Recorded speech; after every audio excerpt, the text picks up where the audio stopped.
कर देना, रोक देना है। नमस्कार साथियों, मैं हूं हरिंद्र नेगी और आप देख रहे हैं। साथियों, मैं आज पहुंचा हूं पौड़ी में।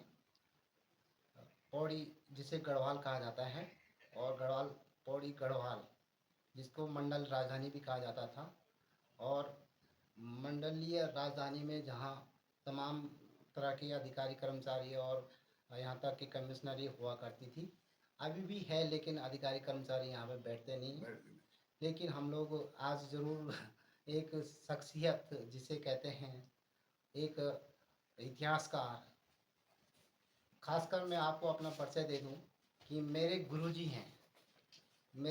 हैं। गुरुजी ने मुझे खुद स्वयं शिक्षा दी है, और मैं आज उनके चरणों में आया हूं। और आपको बता दूं मैं कि गुरुजी को पद्मश्री अवार्ड मिला है, और ये मेरे लिए सौभाग्य की बात है कि मेरे जैसे गुरुजी और उनका दिया हुआ ज्ञान मुझे आज यहाँ खींच के ले आया है, और मैं उनके चरणों में नतमस्तक हूँ। क्योंकि ज्ञान अगर कोई देता है तो मेरे लिए ही नहीं आता है, पूरे सर्वव्यापी व्यापी होता है, और पूरे संसार जो सो उसे ग्रहण करना चाहता है वो कर सकता है। तो मैं आज उनका परिचय दे दूँ। डॉक्टर यशवंत सिंह कटोच। पहले जब गुरुजी हुआ करते थे तब हमारा राजकीय इंटर कॉलेज खेड़ाखाल में वो सिविक्स के, जिसे हम नागरिक शास्त्र के लेक्चरर के पद पे थे, और वहीं पे ये प्रधानाचार्य ऑफ सिटिंग किया करते थे।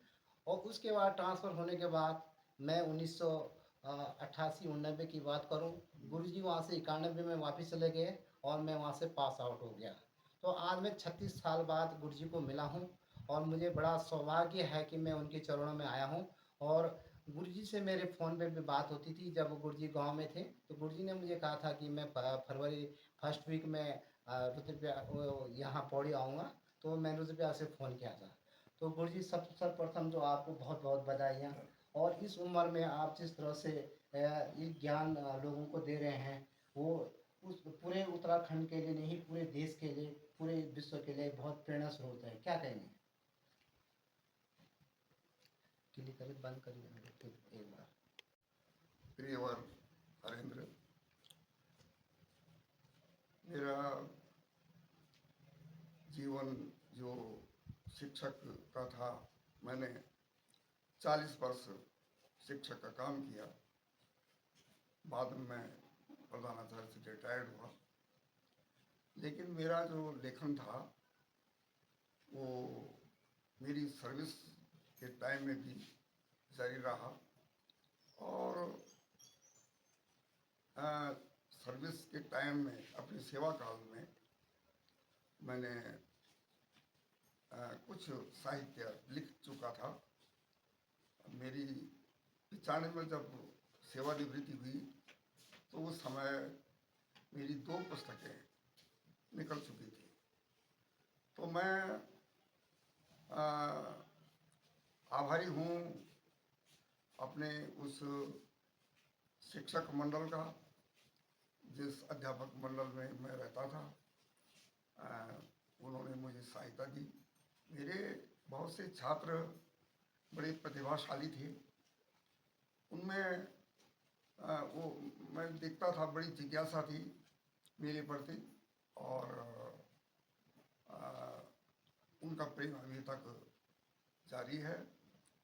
शायद उन्हीं की श्रद्धा से मेरा काम आगे बढ़ा। मैं बता दूं कि मेरा जो लेखन था वो मुख्यकर इतिहास और पुरातत्व पर था। मैंने उत्तराखंड को अपनी भौगोलिक क्षेत्र माना। माने मेरे लेखन का जो क्षेत्र, भौगोलिक क्षेत्र था, वो उत्तराखंड था। इसकी संस्कृति और इतिहास वो की परतों को उजागर करना मैंने अपना संकल्प लिया था।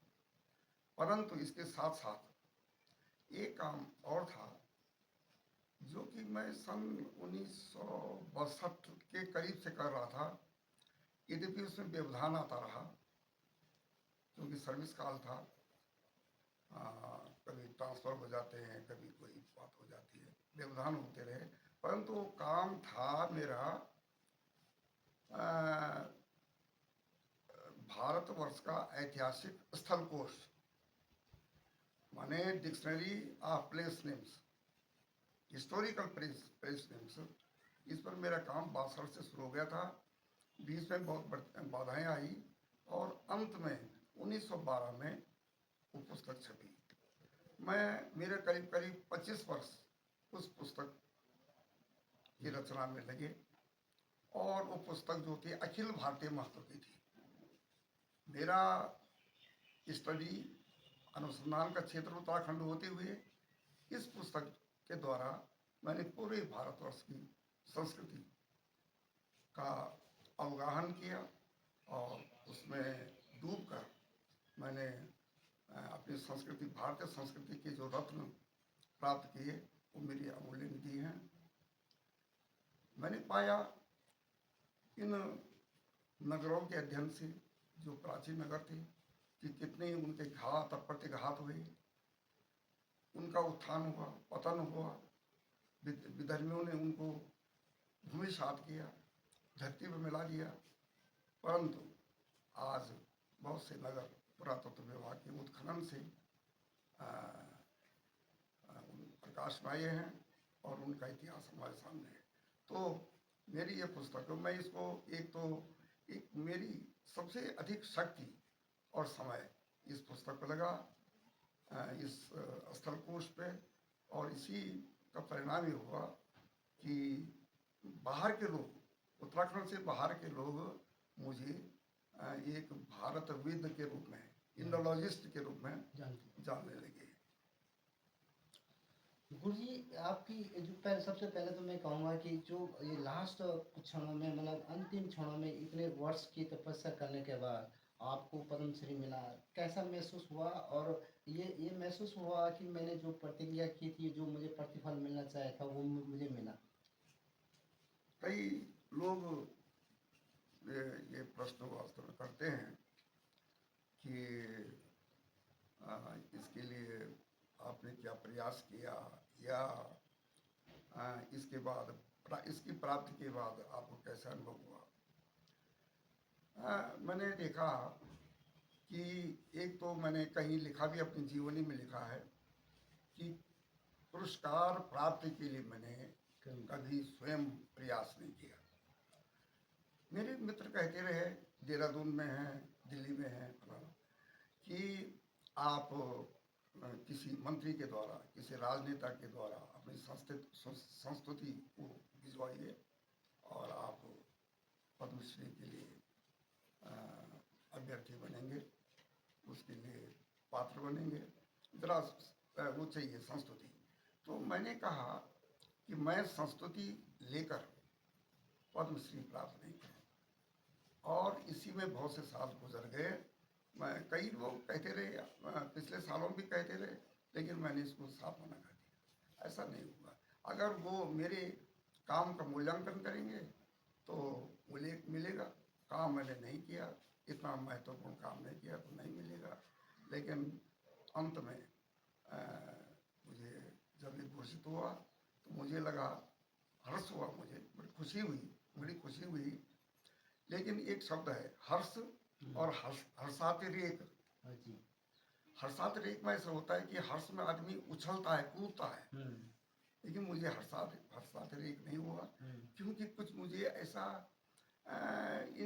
इंट्यूशन हुआ था, अपने मन के अंदर इंट्यूशन हो रहा था कि मुझे तो मिल जाएगा। अब मेरा केस आगे बढ़ चुका, बस केस आगे बढ़ना चाहिए था, अब मिल जाएगा। और जब उस दिन 25 तारीख जनवरी थी, मैं अपने गांव में था। मैंने आज सोचा, खूब धूप खिली हुई थी, मैंने सोचा आज अलमारियों की मैं पुस्तकों को दिखा दूं। तो देखा मैंने तो बहुत प्यारी पुस्तकें, बहुत ही महत्वपूर्ण पुस्तकें मेरी, जिनसे मैंने संस्कृति और साहित्य के प्रति मेरी रुचि जागृत हुई थी, वो पुस्तकें मेरी दीमक में चार थी। और मैं बड़ा मायूस था, बड़ा हर्ष कि नहीं विषाद में था, बड़े दुख में था, ऐसे टहल रहा था, तभी गृह मंत्रालय से सचिव का फोन आया कि बधाई है आपको, आप उसके लिए चयनित हुए हैं। तो सबसे पहले मैंने अपनी पत्नी गोदावरी को ये समाचार सुनाया और हर्ष हुआ। और मैंने जैसे भी बताया हर्षातिरेक नहीं हुआ, हाँ ऐसा नहीं हुआ, मुझे पता है, ऐसा इंट्यूशन हो गया था, क्योंकि ये केस मेरे 3-4 साल से पहुंच रहे थे, लेकिन जब भी केस हो रहे थे तो डीएम ऑफिस से उसकी जो आखिरी डेट होती है वो डेट निकल जाती थी और यहाँ से कागज फॉरवर्ड नहीं होते थे। और अब के सौभाग्य होगा, और मैं तो अपने मित्र डीएम जो हैं इस समय जिलाधीश चौहान जी, उनको मैं धन्यवाद दूंगा कि उन्होंने पहली नज़र में मुझको देखकर अपना मित्र बना लिया।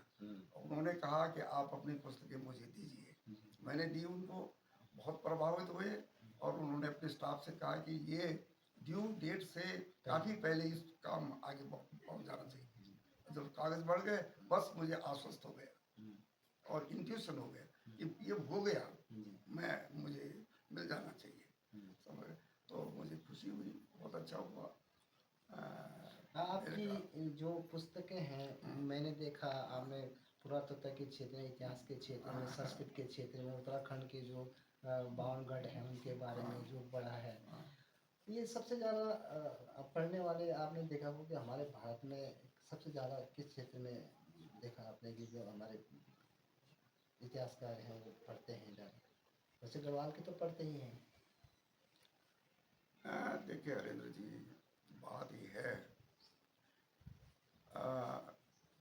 यद्यपि सामान्य रूप से अध्ययन की प्रवृत्ति कम होती जा रही है, यहाँ तक कि विश्वविद्यालयों में भी हाँ विभाग खुले हुए हैं, सब कुछ है, विद्यार्थी भी हैं, लेकिन जो मैं देखता हूँ कि जैसे मैं लखनऊ विश्वविद्यालय के प्रोफेसरों की बात देखता हूँ, ये वहाँ से निकले हुए विद्यार्थियों की बात देखता हूँ, उन विद्यार्थियों ने भी आगे चलकर भारत की बहुत बड़ी सेवा की है और वो एक नामी विद्वान साबित हुए हैं।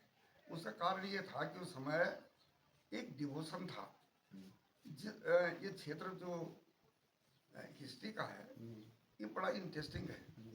जैसे लोग अपने पिता के विषय में, दादा के, परदादा के, पितामह के विषय में जानना चाहते हैं, प्रत्येक आदमी अपने देश के विषय में जानना चाहता है। तो मैं सोचता हूँ कि इतिहास की रुचि मनुष्य में पहले अपने गांव से होनी चाहिए, अपने पास पड़ोस से होनी चाहिए, उसके बाद अपने जिले से होनी चाहिए, अपने राज्य से होनी चाहिए, और तब भारतवर्ष का नंबर सबसे बाद में है। मैंने बहुत कुछ सर्वेक्षण किया, अपने आप देखा, मैंने देखा कि केवल पुस्तक पढ़ने से भी नहीं होता, इसमें उन स्थानों का प्रत्यक्ष निरीक्षण बहुत आवश्यक होता है। मैंने देखा, मैंने शुरुआत की एक किताब निकाली थी जब संस्कृति के पदचिन्ह, तो एक आध पंक्ति उसमें बाद में देखा मैंने, जब छप गई उसके बाद में जब मैंने काफ़ी भ्रमण कर लिया तो गलत सिद्ध हुई। कैसे सिद्ध हुई? जो दूसरे ने कोई लिखा था मैंने उसी को लिख दिया था। तो मैंने कहा यही बात मैंने दूसरे की लिखी थी, वही गलत साबित हो गई। इसका मतलब ये है कि दूसरे की बात बहुत तोल मोल से रखनी चाहिए। मैं डॉक्टर साहब, मैंने आप देखा होगा कि इतिहासकार एक सेकंड के बाद आपके एक सेकंड बीत गया वो इतिहास हो जाता है। इतिहास जो एक शिक्षक विद, इतिहास का शिक्षक विद हो, वो तो पूरी दुनिया को, देश को रास्ता दिखाता है। इतिहासकार तो रास्ता दिखाता है, पद चिन्हों पे चलते हैं उसके। तो जो आपने जो इतनी 12 किताबें लिखी हैं, आज तक जो किताबें आपने 12 लिखी हैं, उसमें पुरातत्व विभाग ने भी क्या रिसर्च आपकी किताबों पे किया?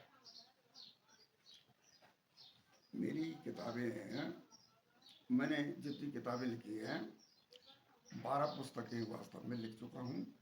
उनमें से मैं ये कहूँगा कि 6 पुस्तकें तो मूल पुस्तकें हैं, 2 पुस्तकें उसमें एडिटेड हैं और कुछ पुस्तकें हिंदी पर थे। मेरी रुचि प्रारंभ से हिंदी पर में भी रही। मैं शुरू में अपने बचपन में 15-16 वर्ष से मैंने लिखना जब शुरू किया तो इतिहास और पुरातत्व पर नहीं, सबसे पहले मैंने एक शॉर्ट स्टोरीज लिखी थी, कविताएं लिखी थी और निबंध लिखे। तो हिंदी के द्वारा मेरा लेखन आगे बढ़ा शुरू हुआ। और हिस्ट्री के प्रति तो मैंने कहा नहीं कि सन 62 से मेरी रुचि हुई और 62 से धीरे धीरे बढ़ती गई। और जब मैंने आगरा यूनिवर्सिटी से इतिहास और पुरातत्व में जब मैंने एमए किया तो मुझे वहाँ मेरी प्रथम श्रेणी आई और सबसे बड़ी बात है कि यूनिवर्सिटी में फर्स्ट पोजीशन आई। मैं टॉपर था वहाँ।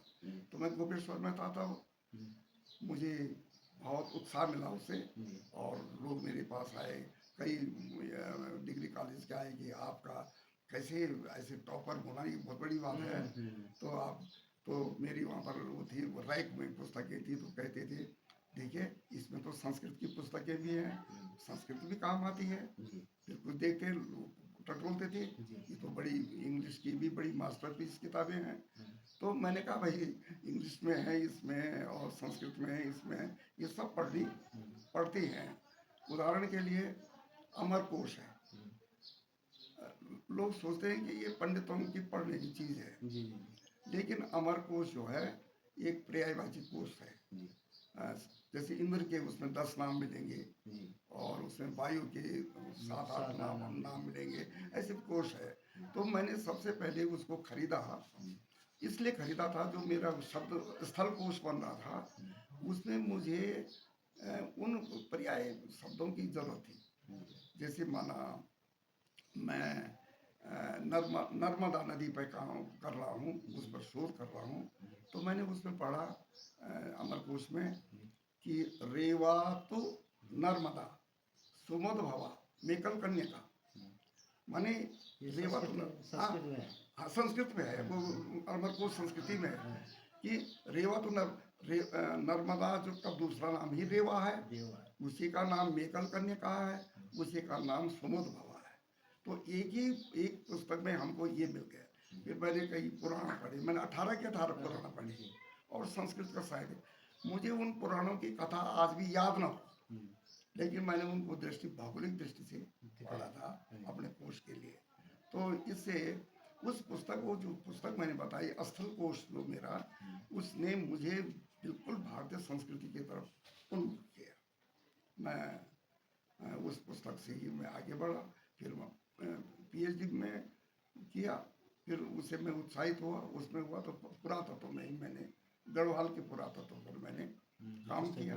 हाँ, ये तो आज की डेट में आपने देखा होगा जो हमारे इतिहासकार हैं, आप क्या मानते हैं उनको, वो उस तरह से काम कर रहे हैं जिसने जो पिछले आपने भी पिछले देखो इतिहास तो अगर आपको ज्ञान लेना है तो पिछली किताबों को जरूर आपको पढ़ना अध्ययन करना पड़ेगा, शोध करना पड़ेगा।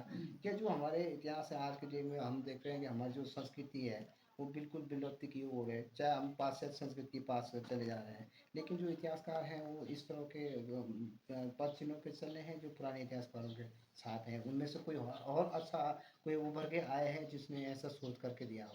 देखिए उत्तराखंड पर सबसे पहले जिस विद्वान का ध्यान गया कि उत्तराखंड का इतिहास क्या है उसको समझने की कोशिश की है, वो था E.T. एटकिंसन। E.T. एटकिंसन ने 1884 में अपने गजेटियर का दूसरा खंड लिखा और उस खंड में उन्होंने उत्तराखंड के इतिहास को पहली बार प्रस्तुत किया। हमें उस अंग्रेज विद्वान का आभारी होना चाहिए। मैं कहता हूँ बाद में मैंने उस पुस्तक का अध्ययन स्टडी प्रस्तुत की, समालोचनात्मक पुस्तक बनाई और उसमें बहुत सी गलतियाँ मुझे मिली, लेकिन उस प्रारंभिक इतिहासकार ने जो राह दी वो हमारे लिए बड़ा मार्गदर्शक रही, प्रेरणा स्रोत रही। इसके बाद हमारे उत्तराखंड में शिव प्रसाद डबराल जी ने काफ़ी काम है और शिव प्रसाद जी यद्यपि मूलतः भूगोल के आदमी थे उनका एमए भूगोल का था और उनका पीएचडी भी भूगोल में भूगोल था, से ही। लेकिन उनकी हॉबी के रूप में इतिहास विकसित हुआ। लेकिन इतिहास और पुरातत्व तो उनका मूल विषय नहीं था। ऐसा होता है कि मूल विषय जिस आदमी का जो होता है वो उसको उसका क्रम और उसकी पद्धति मालूम होती है, उसकी प्रणाली मालूम होती है। तो ऐसे ही है, शिव प्रसाद जी ने भी, डबराल जी ने भी एटकिंसन का अनुसरण किया और जो गलती एटकिंसन कर चुका था वो ये कर चुके हैं। उदाहरण के लिए वो कहते हैं कि 700 ईस्वी से शुरू होने वाला और 15वीं शताब्दी में समाप्त होने वाला जो राजवंश था वो कत्यूरी था। कतूरी वंश का। मैंने इसका संशोधन किया, मैंने को 700 से शुरू होने वाला 1500 में समाप्त होने वाला वो एक ही राजवंश नहीं था। पहला राजवंश कार्तिकेयपुर का राजवंश था और दूसरा कत्यूरी था। कार्तिकपुर का राजवंश 7वीं शताब्दी में शुरू हुआ, 11वीं शताब्दी मध्य में समाप्त हुआ और कत्यूरी बाद में हुए। दूसरी बात यह कि कत्यूरियों से हमारा गढ़वाल से कोई मतलब नहीं।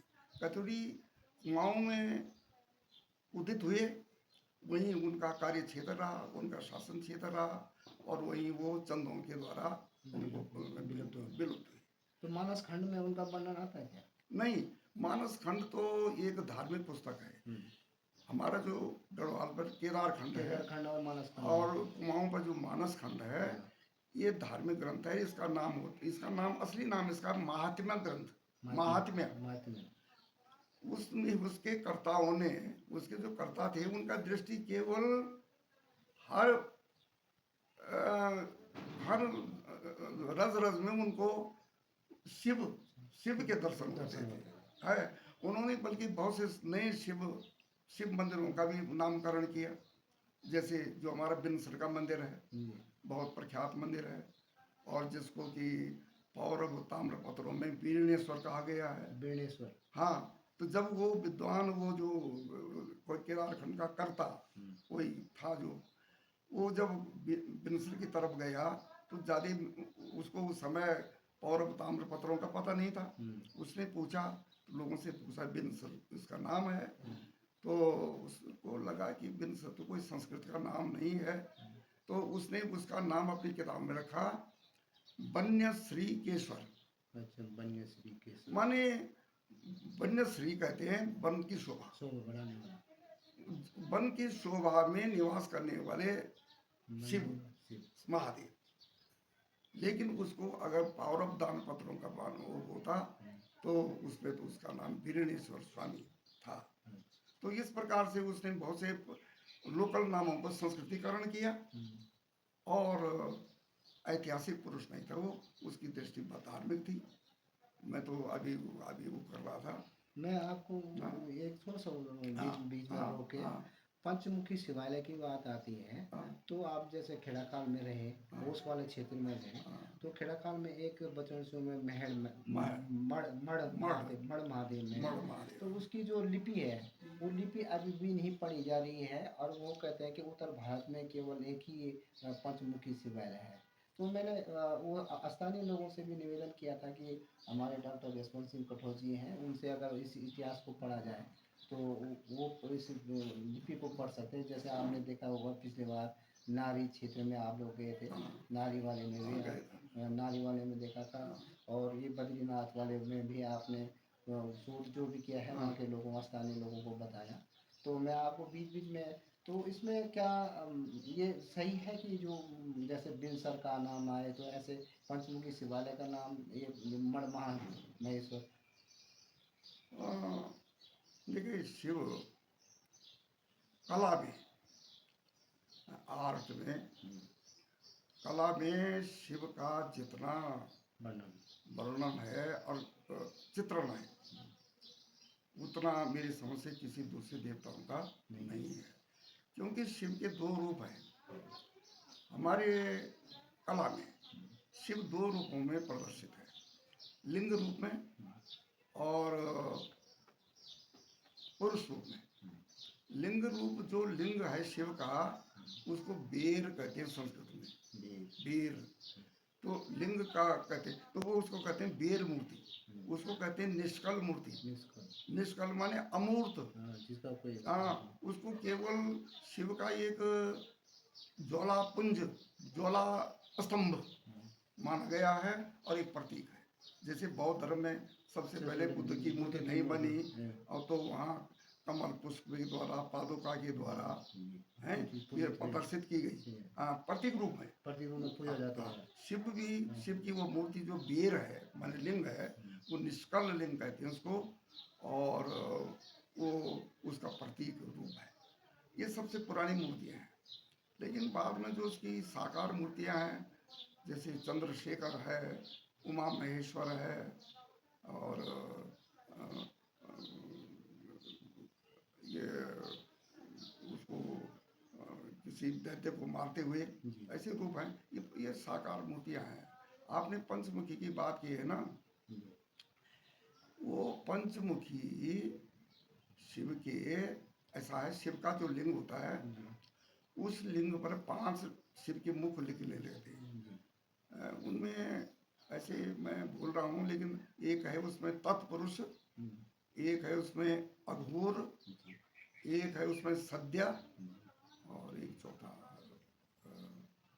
एक दूसरा 4 मुख, 4 मुख चारों तरफ हैं, बीच में एक और एक बीच में जो गोल हिस्सा होगा उसको ईशान कहते हैं। ईशान। हाँ, तो कई लोग उसको कहते हैं शिव की चतुर्मूर्ति, चतुर्मुख मूर्ति। चतुर्मुख नहीं, वो पंचमुख ही है, क्योंकि 5वां उसका ईशान है, ऊपर को निकला हुआ।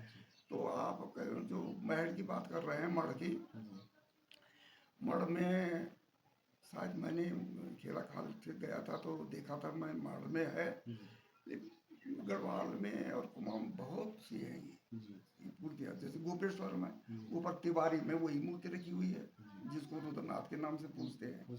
हाँ, तो ये शिव का पुरुष रूप है। उसमें उसके एक जैसे अघोर है, तो शिव को अघोर रूप जो उसके उसमें जरा उसके मुंह खुला हुआ है और दांत सा दिखाई दे रहे हैं, तो अघोर माने घोर। और एक जो सद्य मूर्ति है, सद्यजात, वो सद्यजात मूर्ति जो बहुत मुस्कान माने हंसमुख मूर्ति है। ऐसे उनके विभिन्न मुद्राओं में 4 मुद्राएं हैं, और ईशान जो है ऊपर का, वो उसका निर्विकार रूप है, माने कोई आकार नहीं, वो ऐसा रूप है। गुरुजी, देखा जाए तो 1935 का आपका जन्म, 1935 का, और ये आप 21वीं सदी में और 2024 है, तो कितने वर्ष की उम्र में आप पहुंच चुके हैं, और अभी भी आप लोग आप लेखन अपने उसमें कार्य क्षेत्र में आपको अभी भी आपका रुचि बिल्कुल बढ़ती जा रही है? देखिए, मुझ जैसा आदमी जो पुस्तकों का बहुत प्रिय रहा और अपनी संस्कृति के प्रति जिसका इतना लगाव रहा, मैंने मेरी एक पुस्तक, अभी 2 पुस्तकें अभी प्रेस में है इस समय जी। और मेरे समझ से 1 तो छप गई है, वो कह रहे हैं बिनसर वाले कि हम इसका विमोचन करेंगे, और एक दूसरी भी है, समय साक्ष्य में है, उत्तराखंड की सैन्य परंपरा। तो सैन्य परंपरा का तो मैं एडिट कर रहा हूँ, माने उसमें बहुत से लेख हैं और मैंने उनको आमंत्रित किया है और उसका मैं संपादन कर रहा हूँ। लेकिन जो बिनसर से छप रही है उसका नाम है यशोधारा। धरा नहीं, यशोधारा।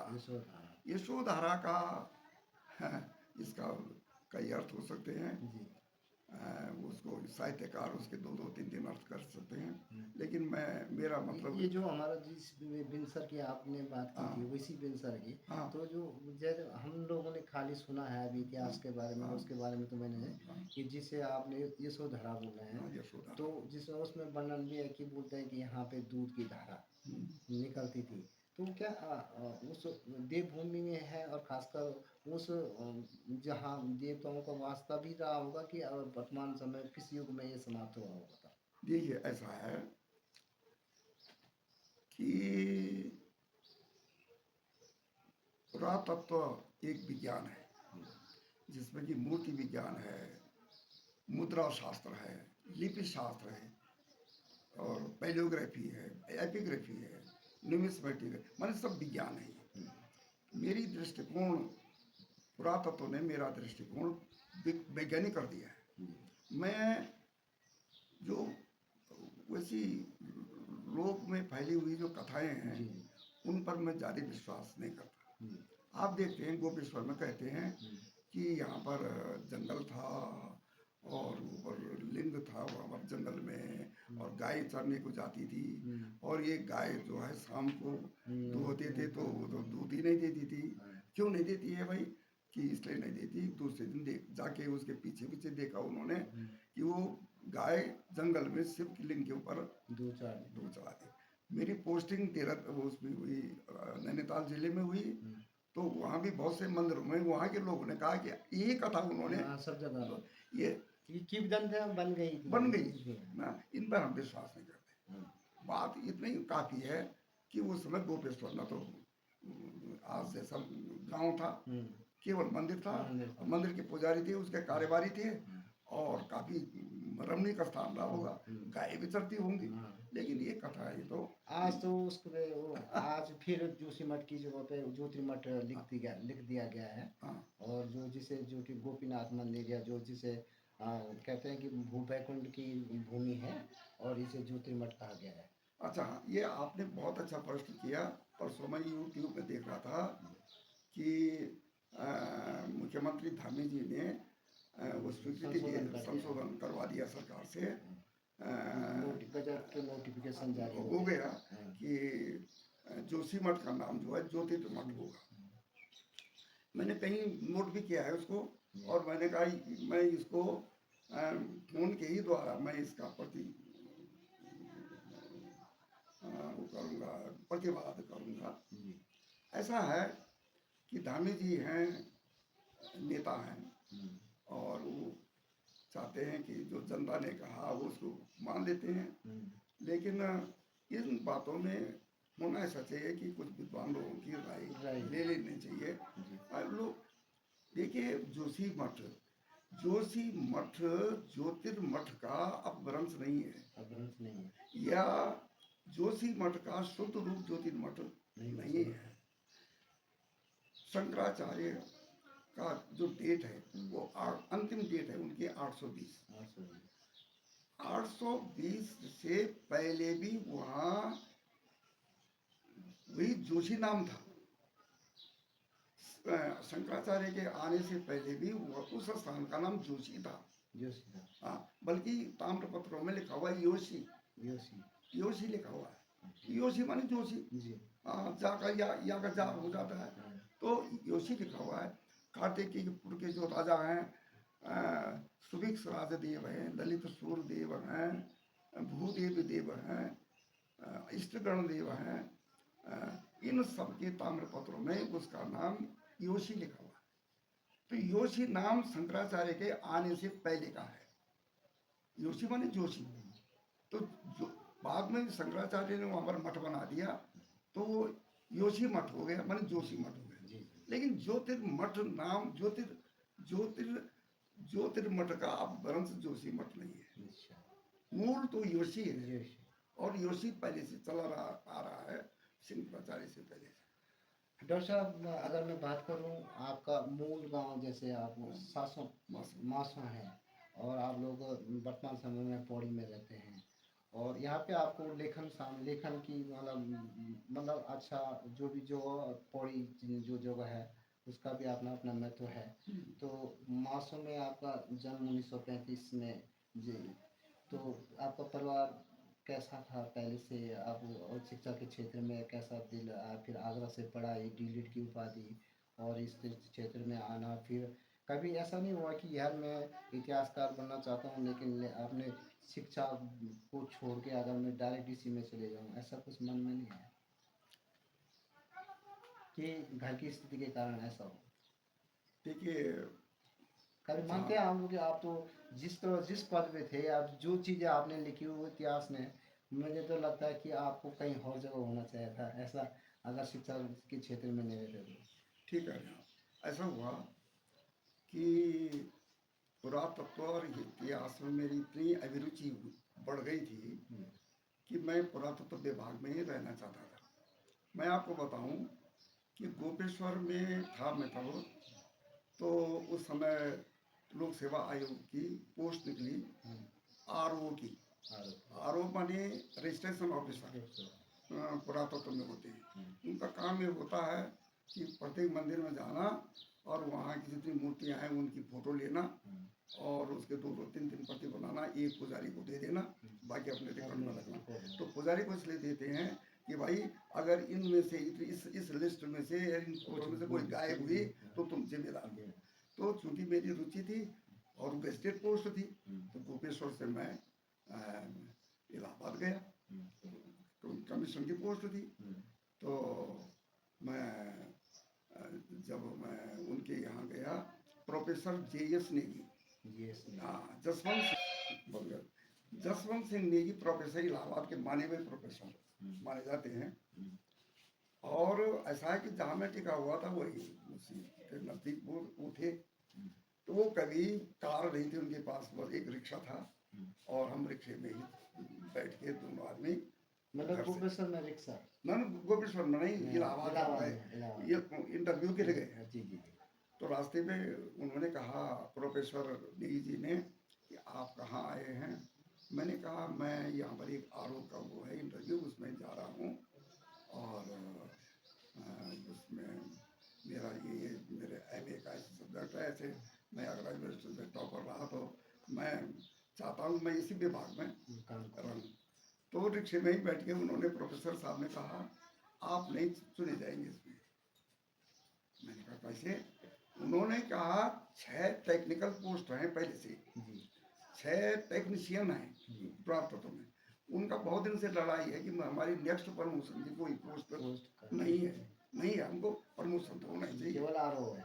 हाँ बस तो यही तो उन्हीं के लिए ये पोस्ट खुली है। और इंटरव्यू तो खुला कर दिया उन्होंने, ओपन कर दिया सबके लिए। तो वो जब होगा तो वो 6 के 6 उनमें से मेरिट आएगी, मेरिट ज्यादा होगा। अरे खूब इंटरव्यू हुआ।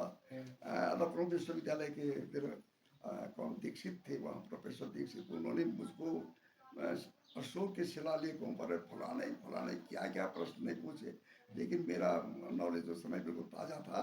सबका मैंने मतलब ही बहुत अच्छा उत्तर दिया, लेकिन उन्होंने कहा सॉरी ये तो पोस्ट पहले से बरी है।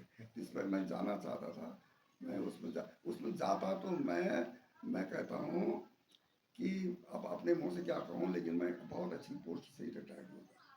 समझ गए? हमारे एक मित्र थे राकेश तिवारी, तो राकेश तिवारी में टिहरी में था, प्रताप कॉलेज टिहरी में था। तो उन्होंने मेरा नाम सुना तो मेरे पास करके आए, फिर हमारी काफ़ी मित्रता हो गई। तो कहने लगा कि यार मैं क्षेत्रीय पुरातत्व अधिकारी तो हूँ, लेकिन मैंने मुझे पुरातत्व का ज्ञान नहीं है। मैं संस्मरण लिखता हूँ, जैसे मैंने एक संस्मरण लिखा गंगोत्री से गंगा सागर यात्रा मैंने ये लिखी। मैं अफगानिस्तान गया था तो वहाँ से मैंने ये यात्रा विवरण लिखा, पर मुझे पुरातत्व का ज्ञान नहीं है। तो मेरे पास बैठते थे और हमारा डिस्कशन होता था, तो हमारा ज्ञान का आदान प्रदान। ये जो आपने कहा जल जमीन, ये मुद्दे बहुत हमारे अस्तित्व के लिए, उत्तराखंड के अस्तित्व के लिए बहुत आवश्यक है। इन पर हमारे प्रशासकों को, शासकों को, हमारे नेताओं को इस पर गहराई से विचार करना चाहिए। मैं सोचता हूँ कि कभी कभी कई ऐसे मुद्दे होते हैं जिन पर ये लोगों की मत नहीं लेते, ओपिनियन, हाँ पब्लिक ओपिनियन कहते हैं जिसको, पब्लिक ओपिनियन नहीं लेते, अपनी प्रतिक्रिया ही नहीं देते, नहीं लेते। देखिए उदाहरण के लिए मैं बताऊं कि उत्तराखंड का इन्होंने राज्य वृक्ष बुरांस माना। मेरे बहुत से मित्र हैं और बहुत अच्छे संस्कृत के विद्वान हैं, बनारस विश्वविद्यालय में फलाना बहुत डिस्कशन हुआ हमारा। तो मैंने उनके सामने बात रखी कि भाई ये बुरांस कैसे रख दिया उन्होंने। तो हम तो फूल को पहले ही ब्रह्म कमल मान चुके, फूल को पहले ही ब्रह्म कमल। तो जब फूल अगर बुरांस से फूल को अलग कर दो, अब बुरांस में क्या रह गया? ना तो उसका मेडिसन संबंधी कोई वो है, ना उसका खूबसूरत है, ना उसका कोई भी। हमारे देवभूमि कहते हैं, देवभूमि का वृक्ष तो देवदार ही होना चाहिए, जिसका कि कालिदास वगैरह ने बहुत वर्णन किया है ना। तो हुआ ऐसा कि सबसे पहले मुख्यमंत्री स्वामी जी हुए यहाँ, वो बेचारे यहाँ की संस्कृति से जानते नहीं थे, और उन्होंने ऐसे सही कर दिया, सबने हाँ कर दिया, वो हमारा हो गया। मैं तो कहता हूँ अभी भी विधानसभा में इस पर एक प्रस्ताव होना चाहिए और उसमें संशोधन होना चाहिए, और देवदार ही हमारे उत्तराखंड का राष्ट्रीय राज्य वृक्ष माना जाना चाहिए। इसी प्रकार और भी तो ये जो यहाँ के निजी स्थानीय विधायक हैं, क्या उनके पास आपने एक प्रस्ताव रखा वो विधानसभा में है उस लायक की जो पर्सन कर सके? क्यों नहीं कर सकते हैं वो? इसके लिए इच्छा शक्ति चाहिए। हमारे संस्कृति मंत्री जैसे महाराज जी हैं, सतपाल महाराज जी हैं, और वो धार्मिक प्रवृत्ति के भी हैं। अगर उन पर कोई ऐसा उनके सामने इस प्रश्न को रखे जोरदार शब्दों में, तो उसमें प्रस्ताव रख सकते हैं, और उनका प्रभाव भी है कि वो अच्छा प्रभाव हो सकता है। गुरुजी, आपके अभी इस उम्र में, उम्र अगर बताऊं मैं तो उम्र भी बताएं आप लोग, अभी आपके 2 शोध निकलने वाले हैं जिसको आपने बोला, तो इस उम्र में भी, और खासकर इस उम्र में आपने देखा होगा बहुत सारे कान नहीं सुनते हैं, आँख नहीं कम हो जाती हैं, और मतलब धीरे धीरे भूलना शुरू हो जाता है। लेकिन आप लोगों की जो प्रतिभा है वो आज भी जस की तस है। मैं अपने उम्र के, मेरे को भी आज, मैं 36 साल बाद आपसे मिल रहा हूँ, 36 साल बाद, और एक शिक्षक, उस समय आप मेरे गुरुजी थे, आज मैं आपसे आपके चरणों में हूँ और पूछ रहा हूँ, तो क्या अभी भी आप लोगों को नित्य नियम जो पहले से है वो वैसे ही है? और अभी शोध आगे लिखने 2 तो निकलने वाले हैं, और शायद उस शोध में हम लोग भी अगर प्रतिभा कर सकते हैं तो देखेंगे। मैं ऐसा है कि हमारे बच्चे कहते हैं, हमारी पत्नी कह रही है कि आप अब शांत रहिए और अपने दिमाग को शांत रखिए, और अब ज़्यादा भटकने की, ज़्यादा मेहनत करने की ज़रूरत नहीं है। लेकिन एक ये तो व्यसन है, व्यसन, किसी पर शराब का व्यसन है, किसी पर पिक्चर देखने का है, किसी का मोबाइल। मेरा व्यसन किताबों का है। अभी कल ही मुझे दिल्ली से कोई वो आया था, ये गोष्ठी है वहाँ, और उसमें उसमें प्रतिभागी बनने के लिए आप आएंगे। मैंने कहा भाई मैं नहीं आ सकता, मुझे तो 89 वर्ष का चल रहा हूँ और पैरों पर, घुटने पर दर्द है, मैं तो नहीं आ सकता। तो उन्होंने कहा गोष्ठी का मुख्य विषय है ये जो हमारे उत्तराखंड में जो बहुत ही पिछड़े हुए कुछ अंचल हैं, पॉकेट हैं कुछ, वो उस पर उन लोगों पर आपका क्या विचार है? लोग कहते हैं कि हम चाहते हैं कि वो खस साबित हों। खस साबित होने से क्या होगा? उनको कुछ सरकार की तरफ से उन्मुक्ति, कुछ विशेष, जैसे कहते हैं ओबीसी वगैरह, प्रोत्साहन मिलेगा, ओबीसी वगैरह। तो मैंने कहा भाई देखो, इस बात को तो मैं आज से, अब क्या कहूँ, मैं 25-30 वर्ष पहले कह चुका हूँ कि उत्तराखंड में सबसे पहले खस, मैंने कहा देखो खसों पर मैंने, और जैसे हमारे यहाँ पर हैं, क्या कहते हैं, हम तो पावों के ऊपर जो प्रदेश है और बिनसर तक फैला हुआ है, सिर्फ चोपड़ा चौथान, उनको कहते हैं हम राठी। तो मैंने कहा उस जमाने में मैंने एक लेख लिखा था, बम्बई से एक थे केशर सिंह बिष्ट, और डांडी कांटी पत्रिका चलाते थे। तो उन्होंने मुझे फ़ोन किया कि गुरुजी ऐसा कीजिए कि आज एक लेख लिख दीजिए और कल उसको व्हाट्सएप से मुझे भेज दीजिए। मैंने कहा कि काहे पर लिखना है? मतलब आप दूधा तोलिए और ये राठ प्रदेश पर लिख दीजिए। मैंने कहा नहीं हो सकता है भाई, इतनी जल्दी लेख नहीं हो सकता है। लेकिन उसका बड़ा अनुरोध था, और उसने कहा पैठानी में जिस समय डिग्री कॉलेज खुलेगा उस दिन वो पुस्तक विमोचन हो विमोचन हो गई। अब मैं अपने अध्ययन कक्ष में बैठा, मैं ऐसे कुर्सी में बैठे सोच रहा था यार उसका भी बड़ा अनुरोध है और क्या करूं। उसी समय एकदम इन चीज़ों का एक वो होता है, एक जी मूड होती है लिखने की।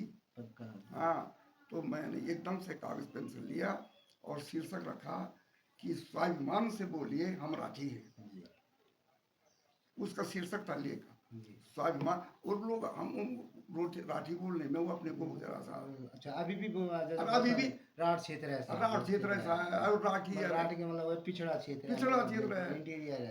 रफ लोग हैं, ये है हाँ, तो मैंने लिखा स्वाभिमान से बोले हम राठी हैं। और वो मैंने एक फुल स्केप साइज में उसको लिखे और दूसरे दिन जाके बाजार में उसको व्हाट्सएप कर दिया। अच्छा, वो डांडी कांटी में छपा। आज उसकी प्रासंगिकता देखिए कि बाद में उस लेख ने इतना, भाई उस क्षेत्र में भी कुछ नए नौजवान लड़के हैं, इतना वो हुआ कि उनमें ये हुआ कि राठी शब्द ऐसा नहीं है। मैंने उनको बताया था राठी शब्द बना है राठ, राठ है वो, राठ माने राष्ट्र देश। और जिस पर्वत को घेरते हुए ऊपर से राष्ट्र प्रदेश था उत्तर में, उसको राष्ट्रकूट पर्वत कर देते हैं। उसी में बिनसर की स्थिति बताई गई है, उसी से नया नदी निकलती है। मैं आपको बताऊं कि मैं पैठानी जब गया था तो मैंने कहा अभी जाऊंगा 1 घंटे में वापस आ जाऊंगा, क्योंकि चाके शहर से वापस लौटती गाड़ी जाती है, वापस लौटती है। तो उसमें राव राव शब्द का प्रयोग भी किया गया है, तो हाँ, राव का मंदिर भी मैं आता बता है। रहा हूँ अभी। हाँ। तो उस दिन सर्वेक्षण करते करते मैं उस गाड़ी से वापस नहीं आ सका और मैं वहीं रह गया रात को। मैं नदी के किनारे टहल रहा था तो वहाँ पर कुछ युवतियाँ, कुछ स्त्रियाँ, महिलाएं घास का बोझा लेके जा रहे थे, 2-2 3 करके। मैंने कहा बोली ये नदी क्या कहलाती है? बोल भाई जी रटगाड़, रटगाड़। अरे हम तो, मैंने कहा हम तो पापों से नीचे इसको नयार बोलते हैं। नया बिनसर से निकलने वाले हैं। देखिए हाँ। मुझे बड़े माने उन लोगों के पास वो इतिहास है कि जो कि विश्वविद्यालय की प्रोफेसर के पास नहीं है। मैंने उसको, मैंने कहा हो सकता है कि ये महिला, तो आपको भी वो एक नया शब्द नया मिल गया। नया शब्द मिल गया। और जब वो दल 2-3 लड़कियों का गया तो मैंने कहा हो सकते हैं कि वो जब मजाक कर रहे होंगे रटगार ना। फिर दूसरा दल आया वहां से, मैंने वही कहा कि इस नदी का नाम क्या? उन्होंने कहा रटगार। अब कन्फर्म हो गया कि कोई मजाक से निकले। तो सारी गुत्थियां निकल गई। केदार खंड में उसके जो नाम लिखे हुए हैं, वहाँ के मूल लोग जो, नयार नाम बहुत बात का है और केदार खंड के कर्ता ने तो उसको नबालिका बना दिया। उसके समझ में नहीं आएगी नयार, नयार क्या हुआ? उसने सोचा कि संस्कृत में कोई नयार शब्द तो है नहीं, इसको एक से करेंगे, नबालिका कर देंगे। तो न नबालिका इसको वास्तविक नाम है, न नयार है। राष्ट्र नदी, वो राष्ट्र प्रदेश की गंगा है। गढ़वाली भाषा में उसे रटगाड़ तो गढ़वाली भाषा में हो। तो ऐसे सूत्र मिल जाते हैं। आप जो कह रहे हैं ना, खोजने, हम, मेरी दृष्टि हमेशा पुरातत्व पर रहती है। एक एक शब्द जो है वो हजारों वर्षों की पुरानी कहानी बताता है।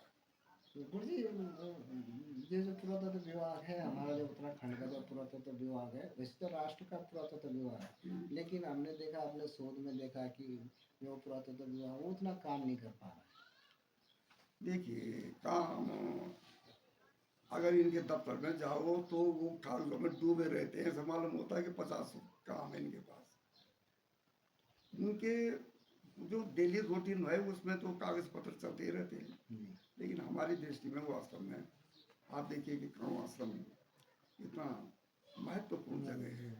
जिस कर्ण ऋषि के आश्रम में शकुंतला पढ़ी, बली पढ़ी, उन्हें पली बढ़ी और फिर उसका पुत्र भरत हुआ और उसके नाम से भारतवर्ष रखा गया। इतना महत्वपूर्ण स्थल भी वहाँ पर अभी तक जरा भी उत्खनन नहीं हुआ। हमारा पांडुवाला है जो लाल डांग के पास पांडुवाला, वहाँ एक नगर का पूरा जंगल में पूरा नगर है वो दबा हुआ। अभी मिलते हैं। हाँ वो मिलती है, लेकिन हाथियों के डर से वहाँ जाना हर आदमी का बस का नहीं है। फिर कहते हैं कि चेला से लाइए, स्वीकृति लाइए, फिर एक जीप देते हैं, फिर सिपाही देते हैं, मैंने बड़ा प्रोसीजर है उसके अंदर जाने का। तो पुरातत्व विभाग अपनी शक्ति से काम कर रहा है, लेकिन ऐसा होता है कि इसमें हमारा भी योगदान होना चाहिए, उनको उनको ये बताने का कि वो महत्वपूर्ण स्थान है वहाँ पर आप। थोड़ी सी आगे अंदर भी थोड़ा सा लेंगे तो बहुत विस्तृत बात करूं मैं तो समय की कमी भी है और मैं इतना यूट्यूब के माध्यम से या अपने चैनल के माध्यम से इतना नहीं दे पाऊंगा, लेकिन बहुत कुछ जो कल हम लोगों ने गुरुजी से सवाल प्रश्न उत्तर करने थे वो किए हैं। अब आप लोगों को बता दूं कि 89 साल की उम्र, 89 साल की उम्र में अगर इस तरह का जुनून और उत्साह अभी भी हो तो अभी मैंने जो सवाल किया तो और अभी 12 पुस्तकें छप चुकी हैं और 2 पुस्तकें अभी बिल्कुल विमोचन होने पे हैं। आप लगा सकते हैं कि इतिहासकार ने इतना ज़बरदस्त हमारे इतिहास को संभाल के रखा हुआ है, संजो कर रखा है। और जो भी छात्र गढ़वाल के विषय में जानना चाहते हैं, वो इतिहास के पन्नों में जाना चाहता है, वो आपको गढ़वाल की विश्वविद्यालय की पुस्तकों में मिलेंगे। आपको जिन जिन जैसे यूजीसी के क्षेत्र से जाएंगे तो यूजीसी में आपको इस विषय की पुस्तकें मिलेंगे। तो आज हमें इतना गौरव है कि हमारे उत्तराखंड के पद्मश्री जैसे इतिहासकार को पद्मश्री मिला है और ख़ासकर मेरे गुरुजी को, मेरे इतिहासकार होने के नाते मैं आज उनको स्वयं मिला हूँ तो मुझे बड़ा गौरवान्वित महसूस हो रहा है। और अब मैं हल्का सा एक दृश्य दिखाऊंगी कि गुरुजी किस तरह से कहाँ पे लेखन सामग्री में अपना काम करते रहते हैं, कहाँ उनका पुस्तकें हैं, और मैं आगे से लेके चलता हूँ आपको। मैं जो हमारे गुरुजी हैं डॉक्टर यशवंत सिंह कटोच, इतिहासकार शोध, जिन्हें पद्मश्री का पुरस्कार मिला, ये घर है उनका, ये रूम है उनका, और मैं आपको रूम के अंदर लेके जा रहा हूँ जहाँ बहुत सारी पुस्तकें हैं। और ये अब गुरुजी जो मेरे शिक्षक थे, गुरुजी हैं, वो इतिहासकार, वो मैं आपको दिखा दूँगी। ये सारी पुस्तकें यहाँ पे लगी, ये सारी पुस्तकें यहाँ लगी हुई हैं। आपको उत्तराखंड संग्रहालय, दर्शन, जितनी सारी किताबें हैं ये यहाँ पे इस लाइब्रेरी एक बनी हुई है। और जो पुरानी पुरानी किताबें हैं, कुछ गुरुजी ने अभी वो भी किया कि जब मेरा जो मूल गांव है वहाँ पे मेरी किताबों को जो लाइब्रेरी वहाँ पे चार्ट दिया था दिमक ने, और उसी दिन एक सौभाग्य गृह मंत्रालय से उनको पुरस्कार के लिए घोषणा होती है। और एक वो दिन ऐसा आता है कि जिसमें उनको, तो आप जिधर नज़र दौड़ाएंगे सारी, इस उम्र में 90 साल की उम्र में आप लोगों को ये लाइब्रेरी, और वो भी छोटा सा कमरा, और ये आप देख सकते हैं किस प्रकार से ये माताजी पिताजी की उनकी फोटो, और ये रजत सम्मान अलग अलग जगहों से उन्हें सम्मान, पहाड़ पत्रिका से शेखर पाठक जी हमारे इतिहासकार हैं, और कुमाऊं विश्वविद्यालय के शेखर पाठक जी के नाम से वो भी इतिहासकार हैं, उनसे भी मेरा परिचय है।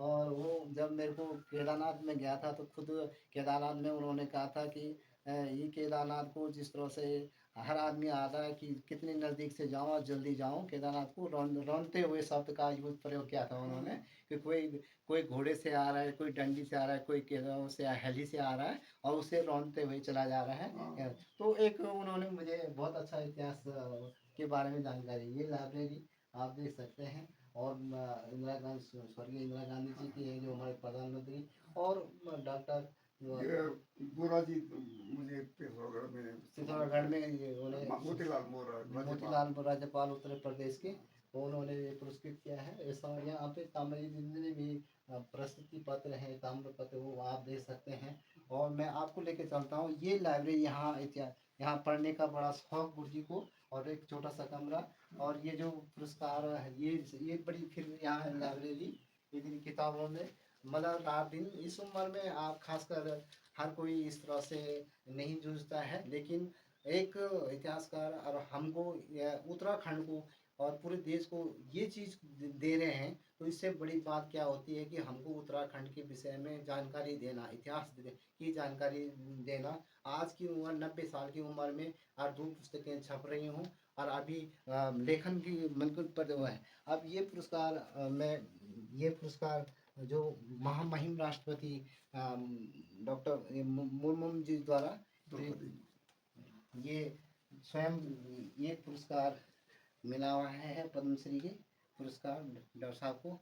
तो देख सकते हैं आप लोग ये पुरस्कार हर किसी यहाँ पे ये दूसरा पुरस्कार है राष्ट्रपति द्वारा, वो सर्टिफिकेट है। तो सर्टिफिकेट है ये वाला। और ये किताबें हैं और परिवार यहाँ पे गुरु जी के साथ रहता है। उनकी धर्मपत्नी जी भी हैं, उनके लड़के हैं यहाँ पे, और एक लड़का उनका जम्मू कश्मीर में डीडीओ वहाँ पे तैनात सेवारत हैं। और यहाँ पे उनके नाती नातिन भी हैं जो उनकी सेवा में लगे रहते हैं। तो मैं आपको ये सौभाग्य है मेरा भी कि मैं इस स्थान पे आया हूँ और मैं आज गुरु जी के नतमस्तक हूँ चरणों में। और मैं सौभाग्य समझता हूँ अपने आप को एक उनका विद्यार्थी होने के नाते। और मैं आपको वापस लेके चलता हूँ, आप देखते रहना, अपने कमेंट्स, लाइक, व्यूज़ और जो भी आपको कमेंट्स देने हों। और मैं आपसे निवेदन करना चाहूँ कि हमारे उत्तराखंड का एक गौरव इतिहासकार डॉक्टर यशवंत सिंह कठोर जी का मैं नमन करता हूँ उनके चरणों में बार बार। और आप लोग भी जरूर उनकी किताबों का अध्ययन करें कि गढ़वाल की विषय में क्या क्या लिखते हैं। और अभी लेखन बिल्कुल जारी है।